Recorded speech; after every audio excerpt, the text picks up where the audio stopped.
They know that someone's getting attention, so they're all in on it. Look, they're all like, proud. The dogs here only have a little time left, but they still have a lot of love to give.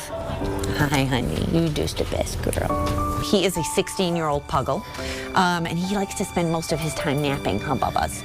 Yeah. These furry friends are getting on in years and facing a number of health issues. Yes, hi, Peanut. I know. Lucky for them, they've found a loving home at the Senior and Hospice Dog Rescue in Epsom, started by Helen St. Pierre, called Old Dogs Go to Helen. You guys are so cute. What a life, huh? What a life. The mission on the dog side is to give these dogs a safe and happy sunset, right? To give them an amazing last however long that is, whether that is a week, whether it's a month, whether it's a year. But then the other mission of what we want to do is spread awareness that there are so many of these dogs. And if more people were willing and open to help senior and hospice dogs and do this, I think it would be amazing. Helen, who also owns a dog training facility, has worked with shelters for years and knows what happens to senior dogs there. They sit.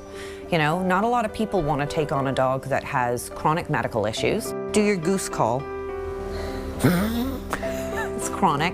It's a collapsing trachea, which is very common in small dogs. The medical care can be expensive. Rosie just had an eye removed. Rita is in renal failure. There you go, sweetheart. Atta girl. Terrence here has a tumor on his spine. Ben also arrived in rough shape. When he came to us, he had fleas, and he was literally raw. I know, you want to be a part of things too, huh, kids? And they're all here for varying reasons. I mean, Rita came from the Manchester Animal Shelter. Terrence was a rescue transfer. So was Gus. And then Moxie was an owner surrendered. As a certified dog trainer, Helen is in the business of teaching old dogs new tricks. But her old dogs are always teaching her something new. You know, the biggest thing that these guys will teach you is about forgiveness. Some of these dogs have experienced some serious cruelty or neglect, and yet they come in still ready to love. Her senior dog sanctuary is right next to her house and set up like a cozy living room, complete with fireplace. Fletch is completely blind, and he's also completely deaf. He came to us in pretty rough shape. He was actually saved by a vet tech down in the south, in a pretty significant cruelty case, and he is the silent, like, heart winner. Everybody falls in love with Mr. Fletch. The dogs are part of her family. They join them on outings and even got a visit from Santa.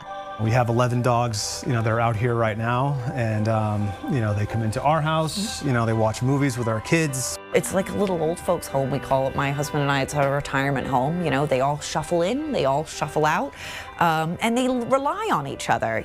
It feels really special, and like, I love what my mom's doing, and it feels really nice to be able to help out. Volunteers help with the laundry and keep the dogs company. I have Fletch here, and I like Fletch because he's really calm, and I like to just hold him all the time. And I kind of bring him over to his food and water. I mean, this is heaven. And I have two of my own dogs at home, but this is like, you know, just to come here and be a part of it, I think is amazing. Helen's my idol. Like, she's just, I think what she does and what her whole family does is just incredible. We have a whole Jumanji, like, in our other house. Helen's family has even more dogs next door at her home. Hello, you are friendly. They also have pigs, chickens, a number of cats, some rats, a tortoise, and a hedgehog. We're an animal family.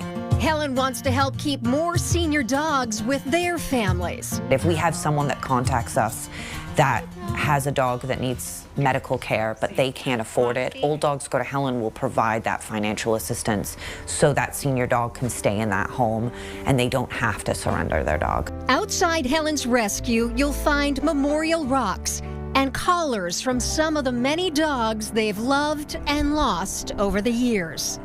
It's heartbreaking because you fall in love with all of them as individuals, no matter how long they're here for. This is a passion project. You know, this is a labor of love. And, you know, she's really trying to give back, you know, to these old dogs what the dogs have given her, you know, all these years. The knowing that they'll have that amazing last end outweighs the heartbreak. So, you know, when we first started doing it, I would be like, no, I'm not doing it again. I'm not doing it again. I can't, that hurt too much. And then we would get a request and I'd say, I can't not take and help that dog. So we've learned to balance it. It doesn't mean it doesn't hurt, but we see the benefits of the time they get while they're here.